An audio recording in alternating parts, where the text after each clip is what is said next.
Hi, welcome back to my channel. So this isn't going to be a day in the life of, a week in the life of. This is literally just a catching up and catching breath kind of scenario.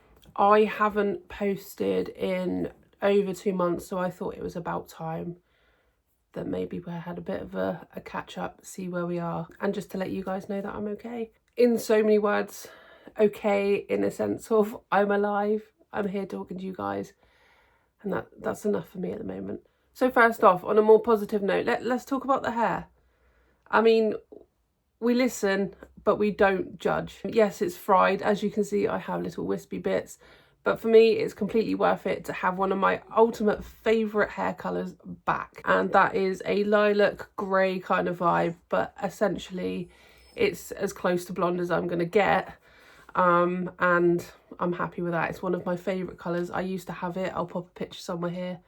Doesn't quite look the same. It isn't quite as good as that, but it takes me back to those days where I was essentially at my peak of health. Now, I have been on IV antibiotics for, I believe it's around 11 weeks. I am now IV antibiotic free of my own choice, because I feel there is only so much my body can take at this point. And it was majorly affecting my gastro system to the point I genuinely, for a moment, was really worried about where we were heading. Don't get me wrong, I'm already worried about that, but this felt really rapid. Not only have I lost weight, but I can see it in my body how much mass, muscle and fat I've lost. That I just look and feel so weak. Whilst not everyone else will notice that, because I've got my clothes on and I wear baggy clothes now to kind of hide that. When I look in the mirror, or when I am looking at myself, I can see how much I've lost, and it's quite unnerving for me. It's not very nice, and also for my own kind of confidence. And I guess I do know my body well, in a sense of, if I feel something isn't right and things are changing, I have to speak up about it and say, I don't feel like this is the appropriate course of action right now. And then I let the team decide based on their knowledge of infection markers, white cell counts, etc., vitamin levels, and then we work together on okay, so this is how you're feeling in yourself, knowing your body. Here are our clinical values, and this is what we think. And then if both of those things work together, then ultimately we can go with my decision. I'm not silly in the sense of I would never leave hospital if I was not clinically well or safe. I can be physically unwell and not functioning as well as we'd like to, and still presenting signs of being unwell, but as long as we're not at risk of things like sepsis, I am happy to say when enough is enough. During the 11 weeks, I spent a good 7 weeks of bedbound at home, including on Christmas, which was not how I had hoped things would go. I've never been bedbound for that long. I'm essentially a very active person, and I want to push through my symptoms. I will try and push myself on my worst days because I don't want to get worse. I want to push myself to strengthen myself to deal with the worst of the worst days. And I think, well, I've pushed myself to do that.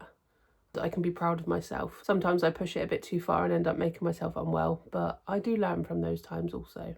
Unfortunately, with the gastro side of things, we are no further forward other than just trying my best, doing what I can, giving into anti-sickness a little bit more than I usually would have. So I have actually gone the last 2 years with pretty much no anti-sickness because of the side effects that they come with. And I like to function, whereas I can't really function through things like anti-sickness because they make me so tired. But I have had to give in to that and ask for more help on those days where I just can't function because of medication side effects, which is something I absolutely hate, but it has to be done, and asking for help is going to help me prolong this situation, because if I just kept going and going and going and digging myself into the ground, it's only going to push my situation further quicker.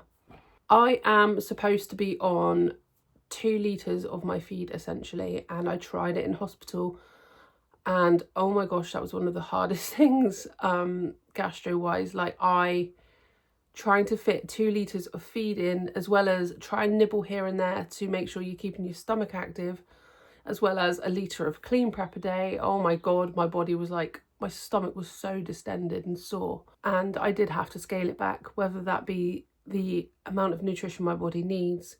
I still had to scale it back, and we had to deal with the 1 litre a day, because even that's been a struggle. So it's like, I can't win at the moment. If I try to have the intake I need, I'm in pain, I'm sick, I feel lethargic, I want to be in bed because I'm in so much pain, I can't go to the toilet properly, or I lose weight or not gain the weight I need to and don't have the nutrition I need, but I have just enough nutrition to keep me alive, and still feel unwell, but just not as much as if it was 2 litres of feed.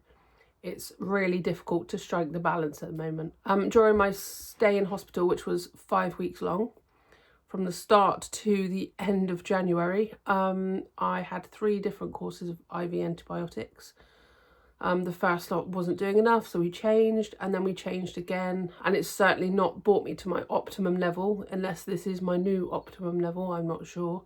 If it is, that's shit. It got me stable enough to say, look, I'm done, I'm going. Also, during that hospital stay, we tried to take my portacath out, as in the whole thing. I went down for surgery to have it removed and to replace it with a PICC line so that we had permanent access. However, it turns out my veins are shot to pieces, and a PICC line and a Hickman line is not an option, which I was very disappointed about, because I needed the permanent access because of how often we're using it. And then also the prospects of maybe in the future having to have TPN or PN because of my weight situation. We have a target weight to stay at, and if it drops below that, we will be pushing for PN. However, I need a PICC or Hickman line for that, and that's not going to be possible. So I'm a little bit worried about that, because you can't have IV antibiotics and TPN through the same portacath, which sucks. So we're going to be next Friday taking out this port in my arm and putting it in the one remaining vein I do have, which is a jugular vein, so my port will sit fairly high up. Not happy about that. I haven't had a chest port since the 90s. I've had 5 ports in total, but yeah, this one must have came out in 1999 or 2000, I think. And yeah, I was really hoping not to have to go back here again, and we'd managed to keep my arms, but the central veins in my arms are not viable, unfortunately. So that was a massive kick in the teeth for me. I have felt really disheartened about that, because venous access is so important for me because of how crappy my veins in my hands are for getting bloods, and I have a thrombosed vein in the crease of my arm. So they're getting more and more difficult. It takes several accesses each time, and basically even if there is a vein there, they tend to wiggle and move and shrink and burst. My veins just don't like me. But they were trying to get the PICC line in this arm, which is very achy at the moment, and they got 30 centimetres in and they just couldn't get any further. They tried the guide wire, they tried the x-ray, all sorts, and they were just like, no, this isn't going to work. So I was pretty disappointed that I'd had to go through that to figure out it didn't work, because I really thought it was going to. During my hospital stay, I also had these weird episodes where I would feel really sick, hot, sweaty, dizzy. I'd stand up and I'd feel like I wanted to pass out, and on a couple of those occasions I just projectile vomited. Like, it was violent. There was no stopping it, and that was my heart rate would rise, my blood pressure would rise.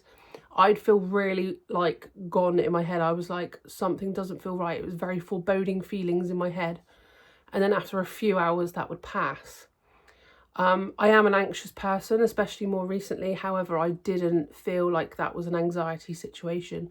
I can usually tell when it is, but we don't know what it was, because nothing, I had an ECG and bloods at that time, and nothing particularly worrying showed up. So don't know what it was, but it could be gastro related, and it could just be my body, you know, really struggling with the lack of nutrition and dehydration and things. So try not to worry about that at the moment. If it happens again, I just have to log it and let them know. But other than that, plans moving forward are we just try to do what we can at home, push on, and if in a couple of weeks I need IV antibiotics, so be it. As shit as that is, so be it. It has to be done, but I just want to push on as long as I can, gain a bit of weight if I can, without IVs on board, because they cause me to feel really sick, which is not fun. And then that's less anti-sickness needed if I'm not on as many IVs.